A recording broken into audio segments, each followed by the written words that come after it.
نحمدہ ونصلی ونسلم علی رسولہ الکریم وعلی آلہ الطیبین الطاہرین اجمعین اما بعد فاعوذ باللہ من الشیطان الرجیم بسم اللہ الرحمن الرحیم فَإِذَا أَمِنْتُمْ فَمَنْ تَمَتَّعَ بِالْعُمْرَةِ إِلَى الْحَجِّ فَمَا اسْتَيْسَرَ مِنَ الْهَدْيِ فَمَنْ لَمْ يَجِدْ فَصِيَامُ ثَلَاثَةِ أَيَّامٍ فِي الْحَجِّ وَسَبْعَةٍ إِذَا رَجَعْتُمْ تِلْكَ عَشَرَةٌ كَامِلَةٌ ذَلِكَ لِمَنْ لَمْ يَكُنْ أَهْلُهُ حَاضِرِ الْمَسْجِدِ الْحَرَامِ وَاتَّقُوا اللَّهَ وَاعْلَمُوا أَنَّ اللَّهَ شَدِيدُ الْعِقَابِ صدق اللہ مولانا العظیم۔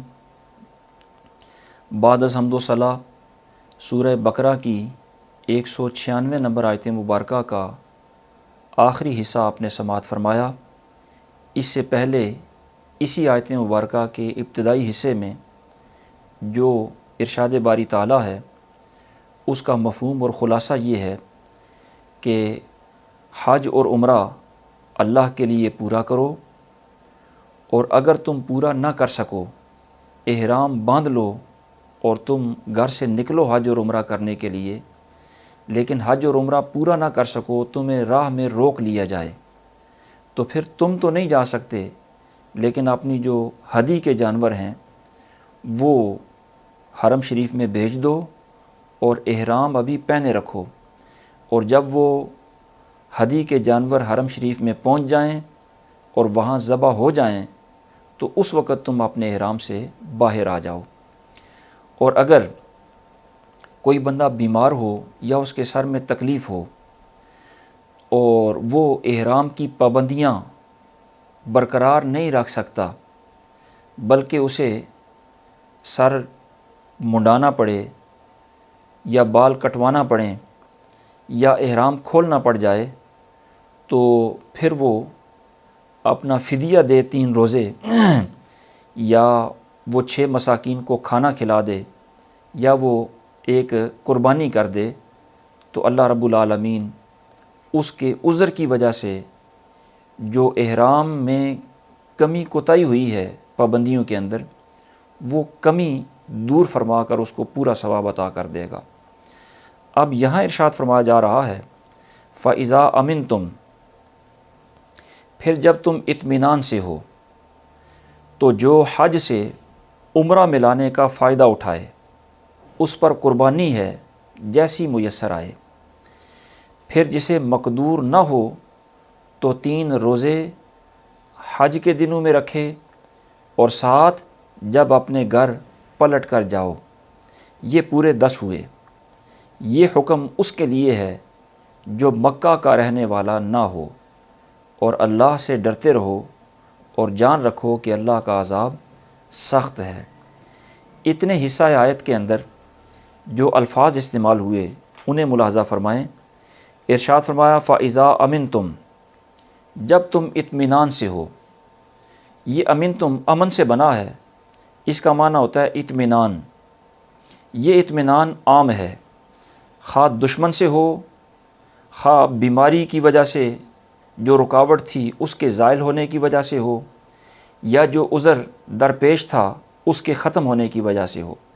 مطلب یہ ہے کہ جب تم اطمینان سے ہو، یا تمہیں سرے یعنی جو عذر تھا وہ عذر ختم ہو جائے، یا سرے سے کوئی عذر ہو ہی نہ، جب تم اطمینان سے ہو، فَمَن تَمَتَّعَ بِالْعُمْرَةِ إِلَى الْحَجِّ، تو جو عمرہ کے ساتھ حج کا فائدہ اٹھائے، یعنی عمرہ بھی کرے اور اس کے بعد حج بھی کرے، فَمَا اسْتَيْسَرَ مِنَ الْهَدْيِ، تو وہ ان نعمتوں کے شکرانے پر جو قربانی میسر ہو، جو ہدی میسر ہو، وہ وہاں پر ذبح کرے۔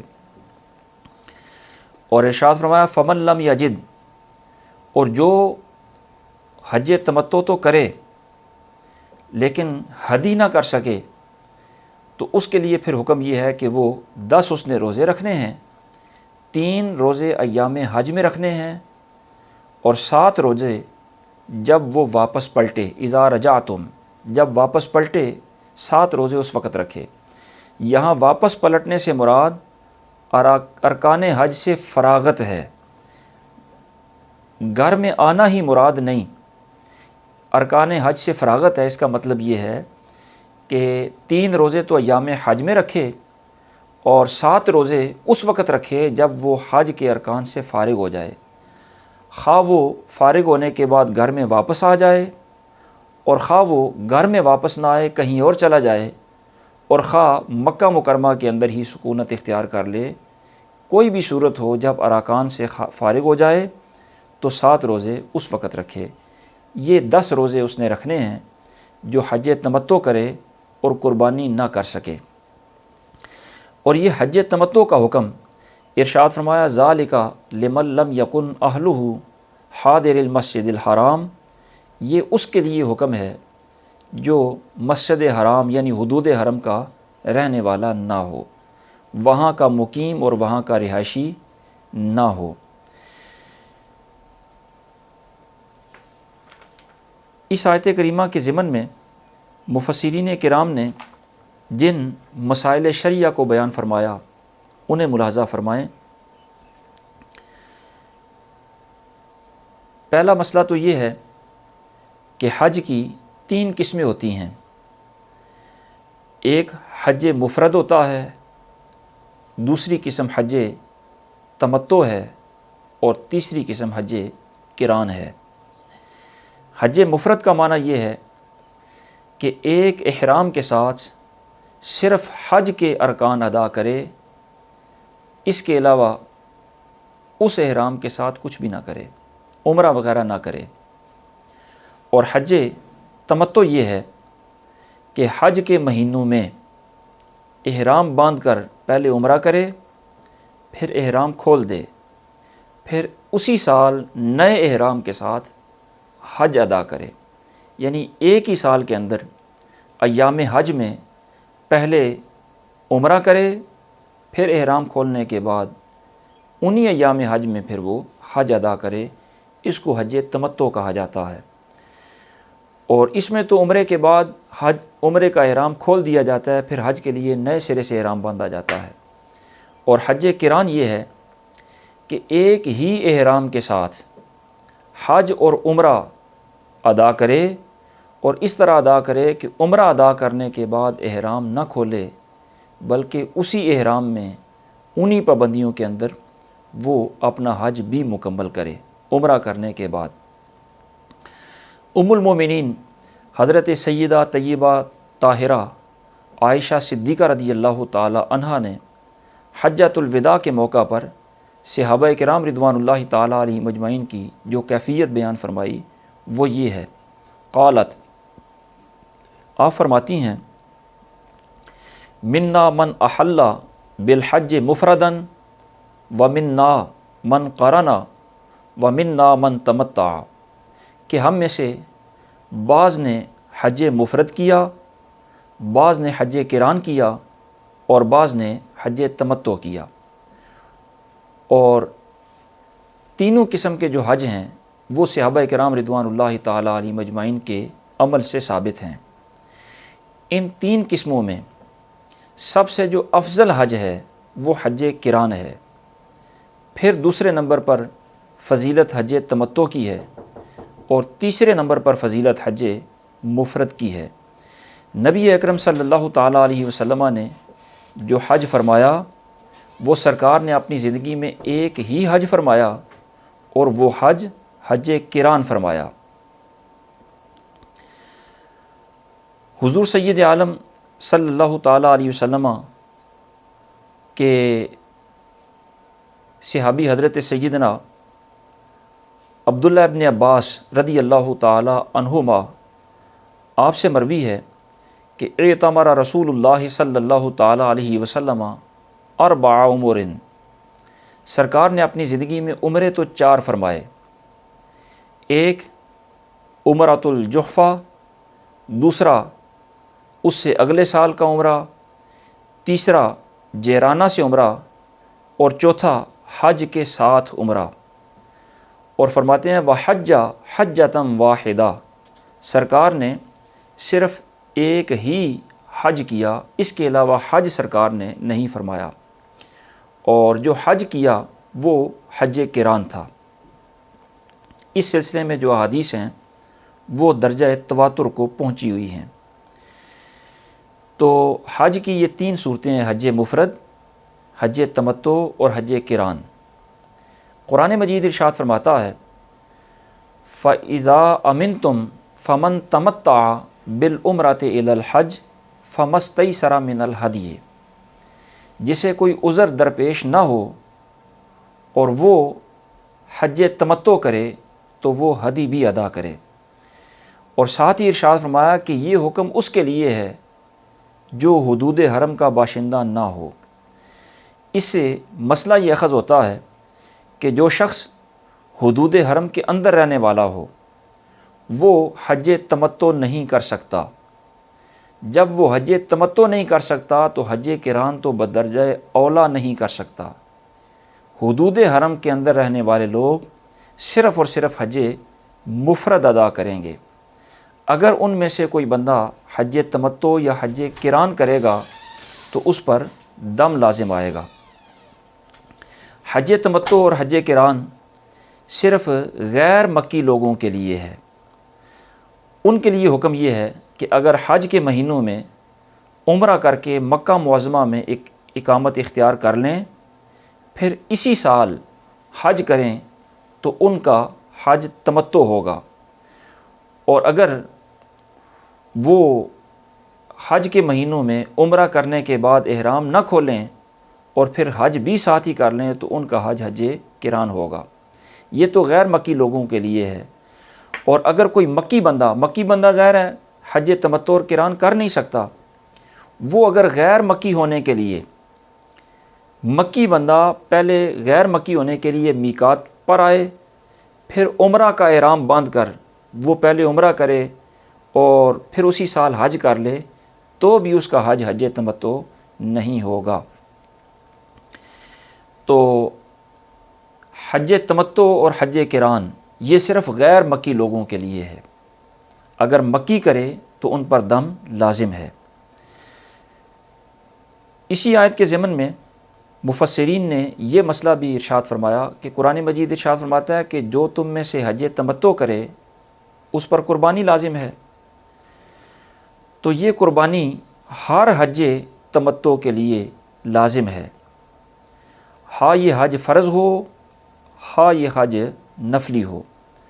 یہ قربانی حج کے شکرانہ کے طور پر ہے، صاحب نصاب ہونے کی وجہ سے نہیں۔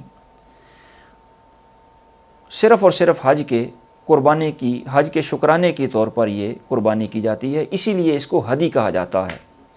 اور جو صاحب نصاب ہونے کی وجہ سے قربانی ہوتی ہے وہ ہدی نہیں کہلاتی، وہ اضحیہ کہلاتی ہے۔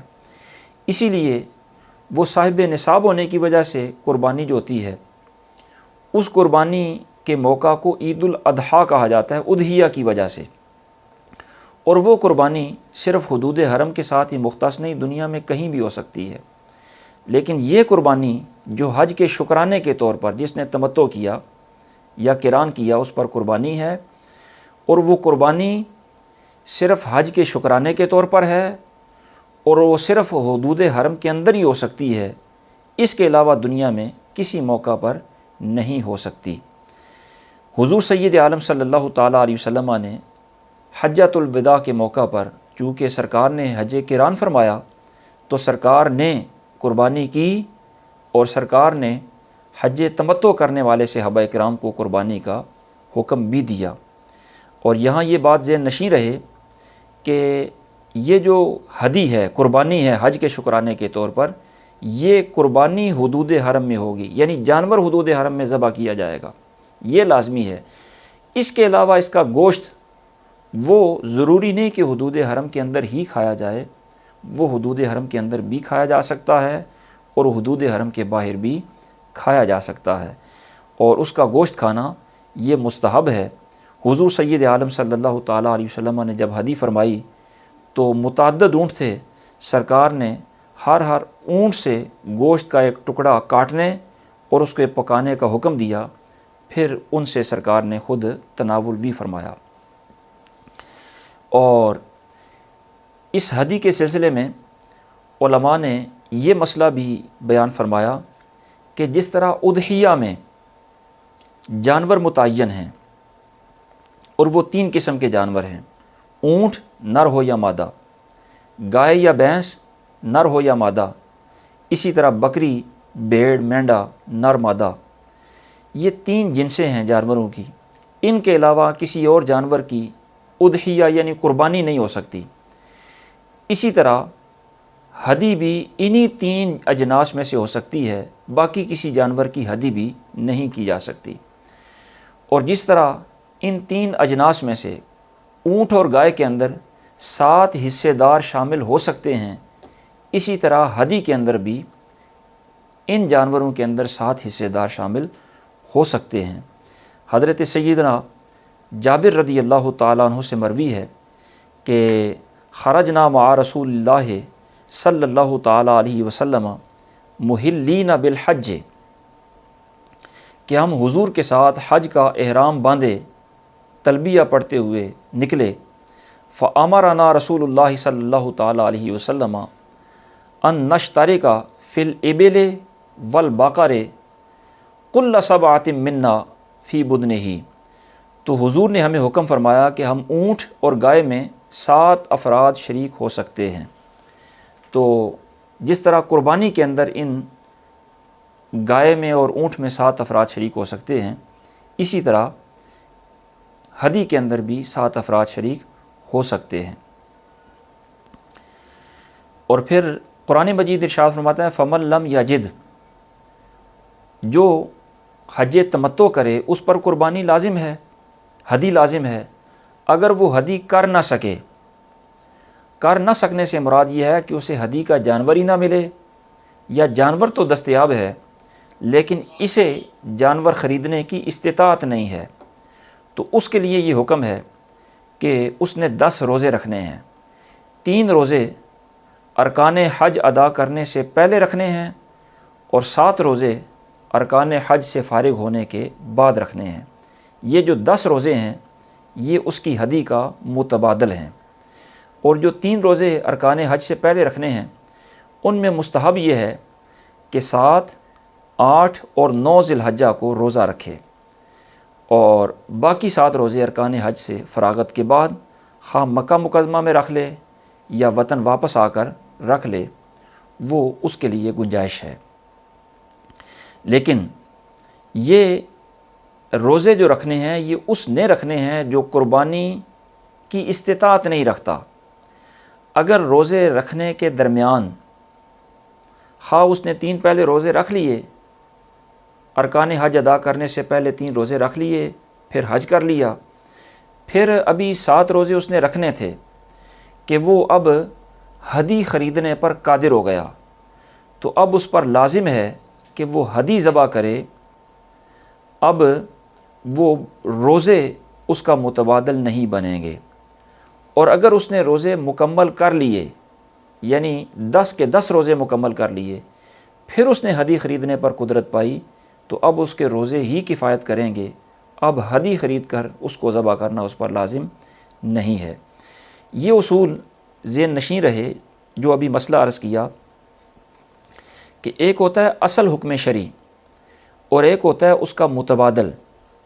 جب اصل حکم شرعی پر عمل کرنا جب تک ممکن ہو اس وقت تک متبادل کی طرف نہیں جائیں گے، اور جب اصل پر عمل کرنا ممکن نہ رہے تو پھر متبادل پر عمل کیا جائے گا، اور متبادل پر عمل تب تک کرنے کی اجازت ہے جب تک اصل پر استطاعت نہ رہے، اور اگر متبادل پر عمل کرنے کے دوران اصل پر استطاعت ہو جائے تو پھر اصل کی طرف ہی رجوع کیا جائے گا، اور اگر متبادل پر مکمل عمل کر چکیں تو پھر جو حکم تھا وہ پورا ہو چکا ہے، اب اصل پر اگر استطاعت ہو بھی جائے تو بھی وہ حکم پورا ہو چکا ہے، اصل کی طرف اب جانے کی ضرورت نہیں ہوگی۔ اس کو مثال کے ذریعے یوں سمجھیں کہ جس طرح طہارت کے لیے، نماز پڑھنے کے لیے وضو کرنا یہ اصل حکم ہے، اب جو وضو پر قادر نہ ہو وہ وضو کے متبادل تیمم کی طرف جائے گا۔ اب اگر کسی نے تیمم کر لیا اور نماز پڑھنے سے پہلے پہلے تیمم کرنے سے پاکیزگی تو اس کو مل ہی گئی ہے، لیکن نماز مکمل کرنے سے پہلے پہلے اگر وہ وضو پر قادر ہو گیا تو اب تیمم ختم ہو جائے گا، اب دوبارہ اصل کی طرف جا کر وہ وضو کرے گا، پھر نماز پڑھے گا۔ اور اگر اس نے تیمم کرنے کے بعد نماز مکمل کر لی، اس کے بعد وہ وضو پر قادر ہوا، تو اب اس کا وہ نماز والا فریضہ اور طہارت والا فریضہ ادا ہو چکا ہے، اب نئے سرے سے وضو کر کے نماز پڑھنا لازم نہیں ہے۔ یہی حکم یہاں تمتع اور قران کرنے والے کے لیے ہے کہ جو حج تمتع یا قران کرے، اس نے چونکہ حدی کرنی ہے، یہ ہے اصل حکم، اور جو حدی پر قادر نہ ہو اس نے روزے رکھنے ہیں 3 ارکان حج سے پہلے اور 7 ارکان حج کے بعد۔ یہ متبادل ہے حدی کا، اگر کوئی حدی پر قادر نہ ہو تو اس نے یہ روزے رکھنے ہیں، اور اگر روزے رکھنے سے پہلے پہلے مکمل 10 روزے کرنے سے پہلے پہلے وہ حدی پر قادر ہو گیا تو پھر اس نے حدی ہی کرنی ہے، اور روزے اس کے ختم ہو جائیں گے، ویسے اللہ اس کو ثواب عطا فرما دے گا۔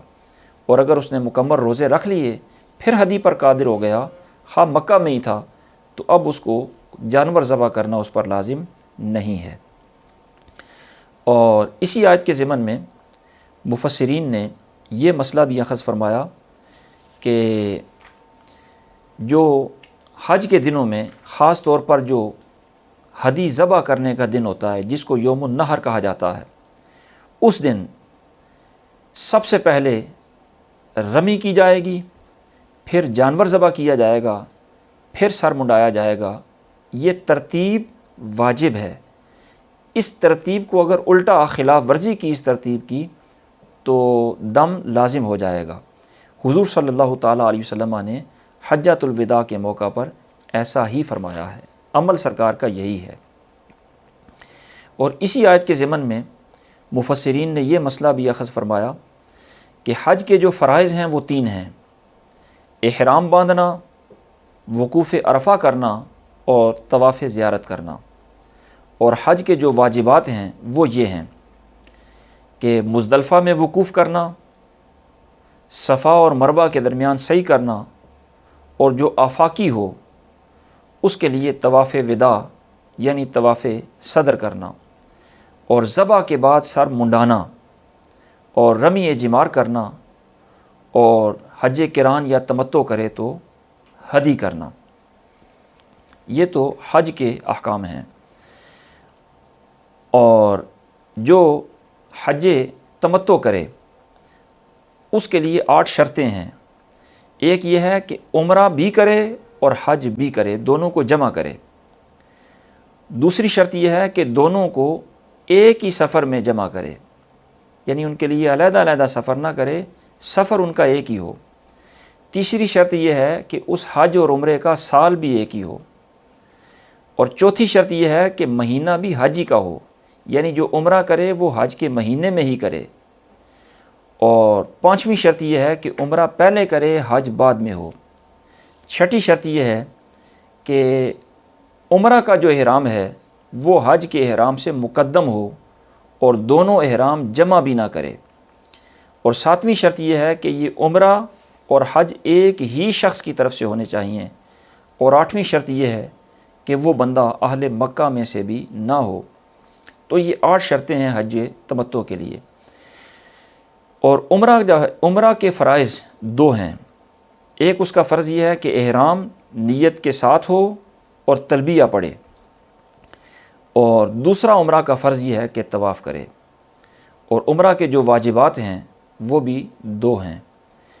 ایک واجب یہ ہے کہ صفا اور مروہ کے درمیان سعی کرے، اور دوسرا واجب یہ ہے کہ سر کے بال منڈوائے یا کٹوائے جب احرام سے باہر آنے لگے۔ دعا ہے اللہ رب العالمین انہی کلمات کو شرف قبولیت عطا فرمائے۔ وما توفیقی الا باللہ العلی العظیم۔